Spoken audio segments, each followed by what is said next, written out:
Salut, moi c'est Anne-Sophie, j'espère que vous allez bien, je suis très contente de vous retrouver nombreux. J'espère pouvoir mettre des visages sur les nombreux followers que vous êtes, sur les nombreuses personnes qui commentent les lives avec assiduité.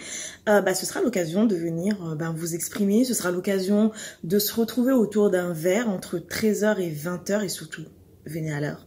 Venez à l'heure. Événement à ne pas manquer parce que de notre côté on y met vraiment, c'est avec grand plaisir qu'on organise cette fête et moi pour le coup franchement j'aurais personnellement le plaisir de découvrir certains d'entre vous, de mettre des visages sur vos pseudos, des visages sur vos commentaires, donc venez nombreux, venez comme vous êtes. Je suis très contente de vous retrouver aujourd'hui de l'autre côté de la caméra, oui de l'autre côté.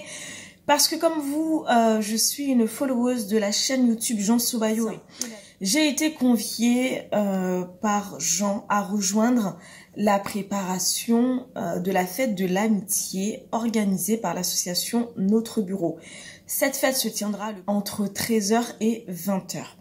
C'est l'occasion de se retrouver, d'échanger autour d'un verre et puis voilà, de parler des différents sujets qui anime notre communauté, des différents sujets de société et puis surtout de découvrir les services proposés par l'association Notre Bureau, de découvrir les membres qui composent l'association Notre Bureau. Et puis aussi de mettre des visages sur les followers, de mettre des visages sur les pseudos que vous êtes, parce que je sais que vous suivez avec assiduité les lives de Jean Sobayo. Venez comme vous êtes, venez avec votre enthousiasme, venez avec votre envie de vivre, franchement venez nombreux. Sachez qu'on met beaucoup de plaisir à préparer cette fête, alors surtout événement à ne pas manquer. À très vite, ciao ciao.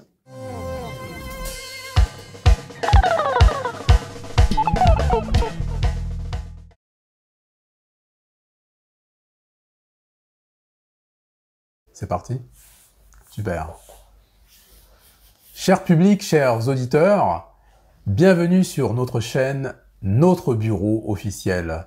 Aujourd'hui, on a le plaisir et l'honneur de recevoir notre invité Mams qui va vous expliquer tout de suite son parcours et ce qu'il fait dans la vie.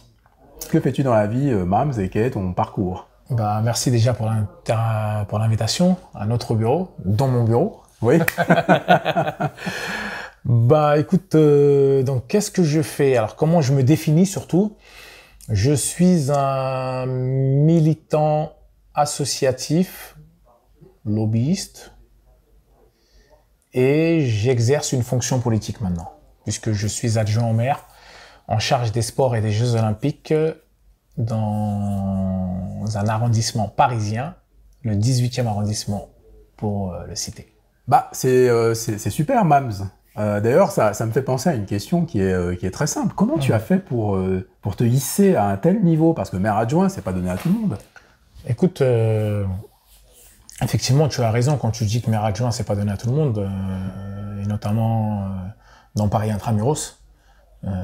Paris Intramuros, les places sont très chères, contrairement à des villes de banlieue. Ça ne veut pas dire que les villes de banlieue sont moindres, mais c'est vrai que Paris, ça reste quand même la capitale, ça reste quand même, je sais pas si on peut dire comme ça, le haut du panier, avec une particularité dans notre arrondissement que j'appelle toujours un arrondissement régalien, pour la simple et bonne raison qu'on est le seul arrondissement dans toute la France, y compris dom-tom, etc., qui avons eu des hommes d'État, qui avons eu 2 premiers ministres, qui avons eu un président de l'Assemblée nationale, un président de la Cour des comptes et un président de la Cour constitutionnelle, un maire de Paris, etc., etc. Ce qui fait que ça en fait un arrondissement clé dans le cadre de la conquête de Paris. Et sachant tout ça, effectivement, c'est extrêmement difficile d'obtenir des places ou des postes à la mairie du 18e.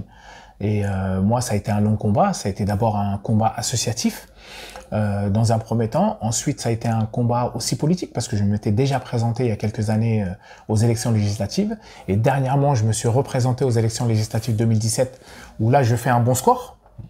Et à partir du moment où je fais un bon score, bah, les warnings sont ouverts. Et là, l'ensemble des partis politiques pour qui j'étais invisible, je suis tout d'un coup devenu visible parce que je représentais des gens. Super, j'aime bien ta joute verbale quand tu dis j'étais invisible et je suis devenu visible. Ça me fait penser à la minorité visible, Tout à fait. ou plutôt la minorité invisible. Si tu vois ce que je veux dire, c'est très marrant. Ouais. Ah ouais. Le verre à moitié plein ou à moitié vide. Exactement. En tout cas, moi je suis ravi d'entendre ce que tu nous dis et ton parcours parce que en fait j'en savais pas grand chose, à vrai dire. Voilà, j'ai pas voulu trop me renseigner avant pour justement que ce soit vraiment très naturel tout ça. Et justement en parlant de minorité visible ou minorité invisible, est-ce que ça t'a paru difficile de pouvoir parvenir à, à ce niveau du fait de ta couleur de peau ou du fait de tes origines? Alors, c'est quelque chose de toujours d'assez complexe et c'est un perpétuel tiraillement parce que on a l'impression que on est pleinement et entier français, oui, tout simplement.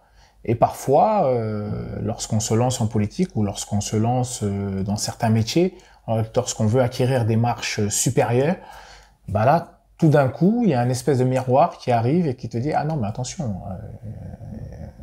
certes, tu es français, mais t'es pas des nôtres. » Et donc là, t'as des interpellations de manière régulière qui arrivent et effectivement, et là, tu te rends compte qu'il y a une difficulté qui fait que ton combat, il se mène déjà contre l'établissement, il se mène aussi envers, je sais pas si c'est le bon terme, mais parce que j'aime pas trop, envers tes semblables, parce que parfois certains ne comprennent pas ta vocation ou l'envie que tu as d'aller dans une autre sphère qui n'est pas la tienne.